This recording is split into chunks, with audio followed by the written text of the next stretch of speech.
is your favorite sports writer and, let's say, sports broadcaster? Ooh.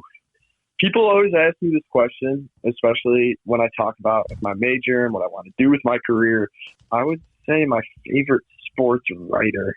It's a really tough one because I feel like in the age of digital media, it's a lot harder to put a face to the words that you're writing that you're reading. But just kind of thinking off the top of my head, I've always been a big Sports Illustrated guy. I got my subscription in 5th grade, and I've had it ever since. So various Sports Illustrated writers, it's such a simple question, but it's so hard for me to answer because I read so many articles and feature stories and interviews, but I can't really think of one that sticks out. My favorite sports broadcaster, though, is 2 answers. One, I love Jim Nantz for football and for college basketball. Always, especially during the tournament time, love watching games on CBS when he's doing the call. Just love the atmosphere that he brings to the broadcasting booth.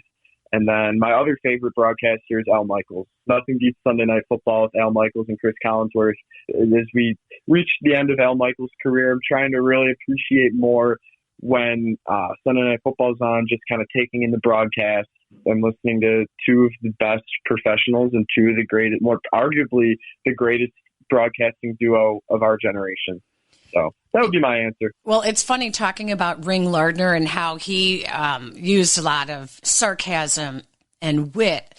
I grew up loving Bob Verdi. I love writers. I have a huge respect for sports writers. To be able to turn a phrase and really make you remember something that they're saying, and especially when they can make you laugh. I love that. Bob Verdi, his dry humor, all those years that he covered the Blackhawks, I was a huge Bob Verdi fan.